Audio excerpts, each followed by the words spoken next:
Good afternoon. Thank you for joining us today for the final webcast in our financial statement fraud series. Our presenter is Jeremy Clompton, Senior Managing Consultant with the Forensic and Valuation Services Division at BKD. Today, he will be giving us a bird's eye view of financial statement analytics. If you have any questions, please type them in the question box on the right side of your screen. These questions will be answered at the end of the webcast. The webcast is being recorded. We will send the recordings and the slides to you in the next couple of days. Jeremy, thank you for sharing your insights with us. I will turn it over to you. Thanks, Lindsay. I really appreciate it, and good afternoon, everyone. Thank you for joining us. I feel like we've been working toward this webinar for quite a while as we've worked through accruals and revenues and expenses, and I would like to thank everybody that's joined us along the way. Financial statements as a whole, we really don't typically think of using analytics on such a summarized type of document. Rather, we focus more on the transactions and get down into the general ledger and the journal entry details rather than, kind of stepping back and looking at the bigger picture. So that's what we're going to talk about today, is how can we focus on the financial statements as a whole. So that's where the bird's eye view comes in. We're just going to step back and look at the document themselves. And it's really, really important that we start to do this because we just saw this headline come out not long ago in the media. This came out, I believe I saw it in Accounting Today was the first place that I saw it, and the headline just really caught my attention. Study links earnings manipulation to success in corporate accounting. Now, I would love to say that this is from one of those spoof news websites, but sadly, it's not. There was an academic study done where they actually, posed a question to recruiters and others within the industry and gave them certain individuals and characteristics. And they all rated the individuals the highest that had the most character, but when it came time to who are we going to hire for our lead accounting roles, they all gravitated toward the individuals that were willing to fudge the numbers just a little bit so they could hit their goals. So it's really kind of a scary thought that success in corporate accounting, that if you're inclined to make up numbers or be a bit more aggressive just to hit targets, that leads to success. I guess from a fraud investigator standpoint, that's called job security, but I really wish that wasn't the case. In fact, it's pretty concerning. So we're going to focus today on the financial statements as a whole, and through our presentation today, it's interesting on the financial statements. There are some very complex things that we could do. So we're going to walk through 4 different things. We're first going to talk about making the numbers and how we can find that. We're going to talk about manipulation of earnings, manipulative wording within the financials and the notes to the financial statements. And then we're going to talk about the SEC's Robocop, which is something that came out a couple years ago is when it was first announced, and it's part of their quality model that they're testing, especially within the SEC filings. Not all of these are going to lend themselves toward great live demonstrations due to their complexity, but we do have a few that will, so we'll walk through those as we go. First thing I want to talk about is making the numbers, and making the numbers, really what that is, that's when an individual is looking to manipulate the financials so they can hit their targets, whether that's analyst targets on Wall Street, whether it's loan covenants that they have to hit, whether it's something to make the parent company think that the subsidiary company is doing really well. Whatever these targets are, or these thresholds that have been put out there that they need to be hitting, and these are the big picture targets. It's really important to start looking at those and saying, all right, can we find any indications of this? And there are a couple different ways that we can do that. The first is simply taking those targets, loading those into IDEA, and doing a comparison. Where you have revenue, let's just see, have we been right below a target and all of a sudden we're above it? So Q1, Q2, Q3, we're below the target, and miraculously at Q4, what do you know? We just happen to hit the target. The ratios were horrible all year on a monthly basis, and then all of a sudden right at the end of the year, boom, we hit the ratio that we needed for our covenants, and just miraculously it happens. So we can do that and actually focus in on those targets and look at how they compare. The other thing that we can do is a little bit more of a creative view of Benford's Law using IDEA. I'm actually going to walk through this one a little bit. I first saw this idea, this use of Benford's Law, done by Mark Negrini at a conference that I was attending, and he was one of our speakers, and I thought it was a great idea. Now, traditionally, as we all know, Benford's Law is to be used on large data sets, typically in the thousands, at least 1,000 or more transactions. But there are still some things that we can focus in on in the principles of Benford's Law that can help us out a little bit. And the way that I'm going to do this, I'm first going to look at an income statement here, and I'm going to go over here and I'm going to use, I'm going to go with the second company's consolidated income statement. And what we want to look for here is we're just going to run a Benford's Law analysis, and I'm going to run this on 2014. And I'm not going to look at all the Benfords. I'm just going to focus in on the second digit. And when I run that, I'm going to just include the positive values here. I'm going to run that. And I'm not necessarily looking for conformity. I mean, I only got 22 records here. There is really no expectation that this is going to conform perfectly to Benford's Law because there simply aren't enough transactions. But what I want to focus in on, do we have an excessive number of hits that are around the zeros and ones, or maybe the fives and the sixes? And the reason that I want to focus in on those are indications that somebody just made it over that next psychological threshold. So they just made the $1 million mark. They just made the $1.5 million mark. And if we see a prevalence of that in the financial statements, and if you have the opportunity to actually take maybe 3 or 4 or 5 years and you continually see, that especially in the revenue side, that they're always just over, 201,3496, where we're just over that next threshold, that could be an indication that they're potentially manipulating their earnings in a way that's going to help them meet that next target. And a lot of times targets are in the big round numbers, 1 million, 1,000,005, 100,000, 150,000, a billion, whatever the case may be. We don't typically have targets that involve very complex numbers. They're typically large and fairly general.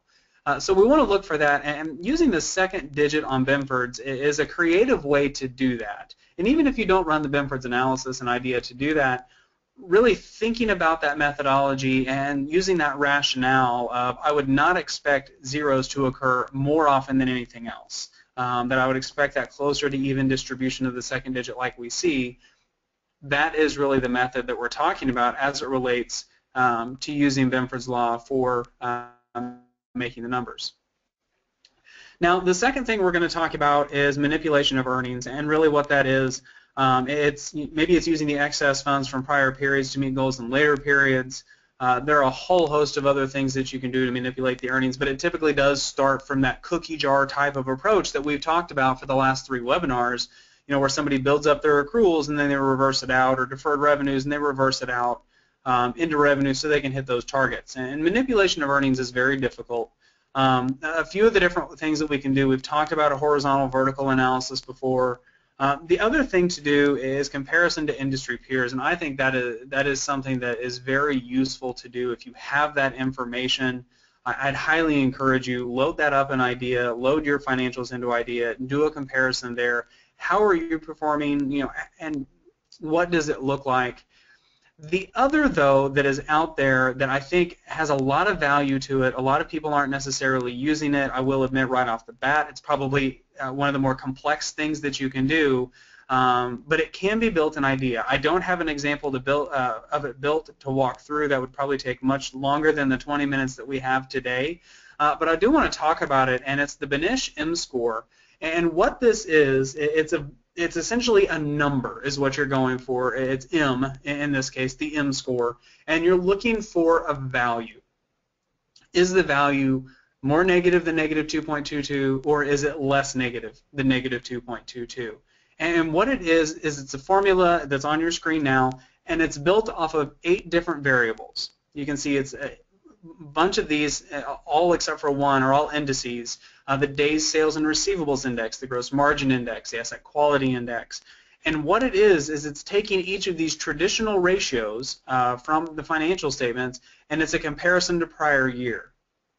And you do that and you get these index scores, and you can see down here at the bottom that you've then got a whole host of multiplication, addition, and subtraction to do to get you, to that M score. But it's interesting, this method has been around, I believe the academic paper with it, and it came out in 1999, and it successfully predicted, I think at that point, 76% of known earnings manipulators were identified, including Enron, using this. Now that was after the fact, obviously. It wasn't predictive, otherwise we'd probably be in a little bit of a different conversation here. But it had a low rate of improperly. I think the improper identification of potential manipulators was less than 20%. The thing to keep in mind is it doesn't tell you this is fraud. It simply says this has an indication that it could be manipulated.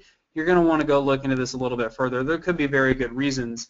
So with that high of a success rate, I think this is something that more organizations should be looking into. Once you have this built-in idea, it's actually pretty simple to automate from that point forward. And now you have a great tool, at the end of the year, at the end of the month, at the end of the quarter, what have you, to just get a quick score of your financials and say, okay, how are they looking? Especially if you're doing this from an internal audit standpoint or a compliance standpoint where you're responsible for looking over management's shoulders. That's going to help you get a pretty good feel for whether or not there's potential manipulation going on. The third thing that I want to talk about is manipulative wording, and really this is where you're hiding and burying stuff down in the notes to the financial statements. Now historically throughout this series we've been talking about the general ledger, we've been talking about dollars and cents and really focused in on the numbers side of things. But this manipulative wording really gets us into the new area of data analytics and where it's really going, and that's the unstructured side of things, the unstructured data. But the great thing is notes to financial statements are no different than a description of an invoice. They're still just text. It's still just a character field and idea. You can still do the analysis, and you can do this a few different ways. We have the detection methods here. A keyword analysis is one thing that we're going to walk through here in a moment. Sentiment analysis, how are the notes communicated? Do they have a bit of a tense or maybe a vague descriptive to them? Are they very straightforward and well thought out? And then also a comparison to prior year.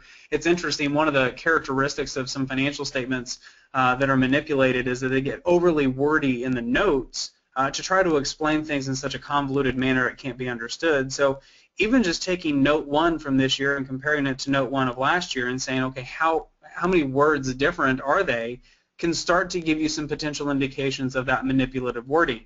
Now on a keyword side, what we can do, I have loaded in here for some companies, and you can see the companies that I have are probably going to jump out pretty apparently to you because, well, it's right up here in the title.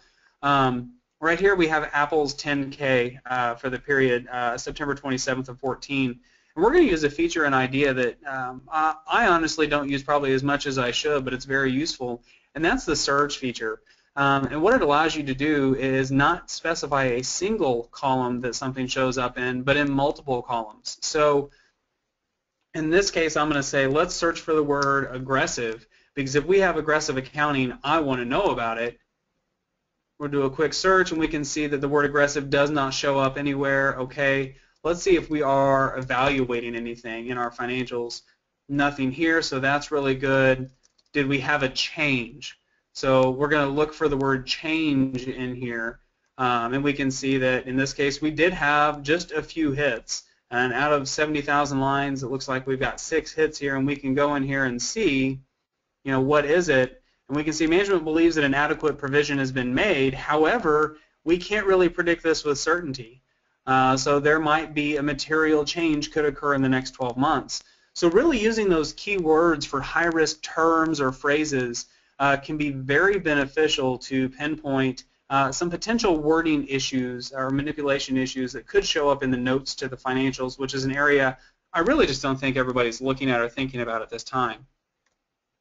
The final thing I want to talk about is the SEC's Robocop, and this came out back in 2013, I believe is when it was first announced. And I mean, what it's doing is it is essentially taking analytics and machine learning and applying it to all the SEC filings so they can flag potential manipulators and other potential issues with the financial statements for further follow-up and research and review.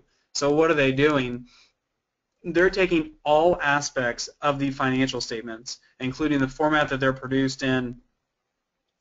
They're going to look at the actual numbers and the tables in the financials. They're going to look at the notes. They're going to look at how things are used, how words are going to be used. They're going to use machine learning to take known fraud cases, known earnings manipulation cases, look at what was common within those, what concepts, what sentiments, what phrases, and then essentially learn from that and look for similar activity in current filers. And the SEC can then use that to flag their potential manipulators for further follow-up and reviews. So it's very important that we're doing this internally as well, so we can figure out, do we have risk before it escalates to the level of the SEC. It's kind of like the Foreign Corrupt Practices Act. We want to be looking out for things in the Foreign Corrupt Practices Act before we are penalized by the Department of Justice for not following it. So we want to make sure that we do the same thing on our financial statements. We're getting out ahead of this. Robocop isn't doing anything that you couldn't already do. It may have, with the machine learning and some of the proprietary technology, it may be done a little bit more efficiently. But there is a lot of this information that you've got, and you've got the technology with an idea to do a lot of the basic things here that Robocop is going to be doing as well. So with that, I know I want to make sure that we have plenty of time for questions here. We've come up to 2:16. We've got about 3 or 4 minutes, but I'd just like to close with a few comments in general about the whole series that we've done. We've really explored some of the main areas in the financial statements where we see fraud and manipulation occurring. We've looked at the accruals, which is kind of the cookie jar approach for manipulation. Anytime you can book something into accruals as an estimate without support, you've all of a sudden got something that you can use to pad the books. We've talked about the revenue side and the expense side, and the importance of looking at each of those, not just globally, but also at a point in some detail as well.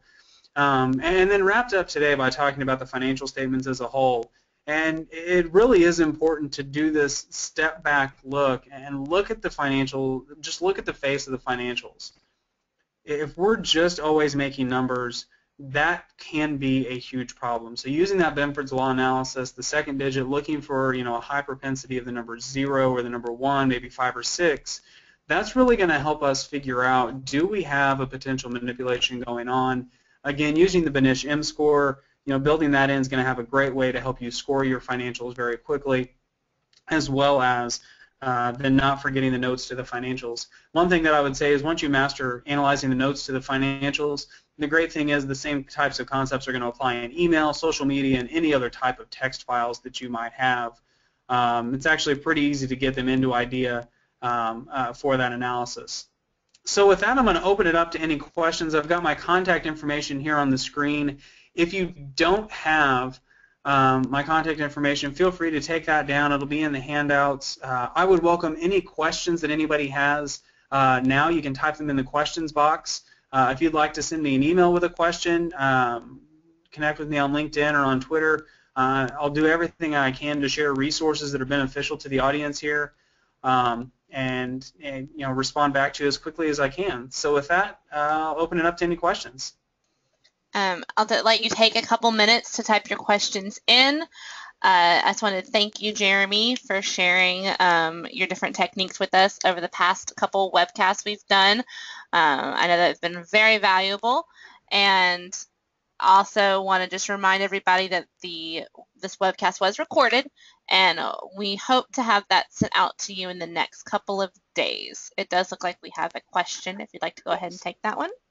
Yeah, and thank you, Lindsay. I really appreciate the opportunity to speak to everybody. The question here is, do I have a template for a data request for the Common Idea audit tests? And I don't really have a template for what I want the file to look like. I've found that having a template actually sometimes becomes more of a challenge. That said, I do deal with quite a few different accounting systems. I don't deal with the exact same system, so internally, if you have that, you might, but my general template, I would say, is asking for everything but providing the minimum required fields. I think that is something that is going to help you quite a bit, is determining what's critical. That way you can communicate that to IT. The next question is, why did I choose the second digit for the Benford's testing? And in this case, I chose the second digit because it's gonna show those next thresholds. The first digit doesn't necessarily convey that. I'm not necessarily looking for, is it too many in the 1 million, 3 million, or 2 million range. I'm looking for, did somebody just cross that threshold into the next big set of numbers. So if it's just over $1 million, or or 2 million or 3 million, whatever it is, that second digit is going to be a 0. So that's why I chose the second digit for this testing specifically. And if you go to, I think it's on Amazon, but Mark Negrini, who worked on this, and I think I've mentioned it before, has a book called Forensic Analytics, and it goes into more detail on that. I think it may even have an example related to this. The final question that I have here is the package for journal entry testing possible to do with the core functionality of IDEA? And Lindsay, I may have to reach out to you for some assistance on this.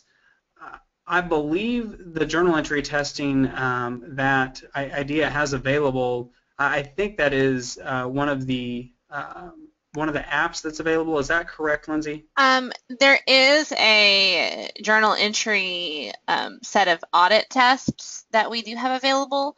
I'm not sure if that's exactly what's being referenced. And basically what that does is it's a bunch of prepackaged tests that you can run, so you don't have to necessarily think through all the different iterations of what you should be doing.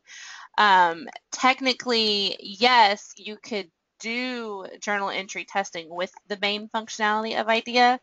The app package just kind of does the thought and planning for you. It sort of says, oh, well, these are the 10, 15 tests you should be analyzing, regularly to really cover the full journal. But you can, the functionality is inherent in IDEA. Okay, yeah, and what that's going to do is it's going to make it more efficient for you starting out. I think a lot will help. So 2 more questions here. The IDEA report reader is not reading an AS400 generated report. Any tricks to ensure that the information in the PDF file can be read? I think that a lot of that will typically rely upon the OCR technology within your PDF program itself. I don't have a lot of experience directly with the AS400 system, so I would actually recommend reaching out to the IDEA help desk. I know I've worked with them in the past, and they're a wonderful resource. I think that would probably be a good question for their or the user forum within the help site. Maybe crowdsource that answer just a little bit. I apologize, I don't have any specifics. And then the final question here, would it be possible to have IDEA determine the frequency of each word in the footnotes and identify the high frequency words rather than querying for specific words? And yes, you could do that. You can use the split function, the @split function within IDEA, and I'm going to try to do this on the fly, which is sometimes risky.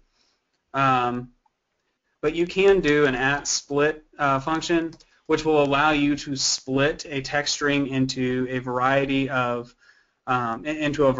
segments. You can do that to split it out. It would take a little bit. There's probably, if you could script that, it would be much more efficient. But essentially, you could then split it out into all of the various components and then summarize on Word. That way, you could determine what was the most common, the highest frequency within there. That's the approach that I would take. I'm not going to say that's the only approach. I know in IDEA there are a lot of different ways to do things, and there's probably somebody else out there that has an idea in mind as to how they would approach it. But that's my initial thought right here. And with that, I know we've gone a touch past. Again, I would like to thank everybody for joining us for this webcast series. I know I have thoroughly enjoyed being able to speak with all of you. I think the topic is one that's critically important for everybody to know. Again, feel free to reach out. I always look forward to talking with people. And Lindsay, thanks again for the opportunity. I really appreciate it. Thank you so much. We've, again, enjoyed having you share your insights with us. And thank you for everyone who joined in. Have a great afternoon. Thanks, everybody.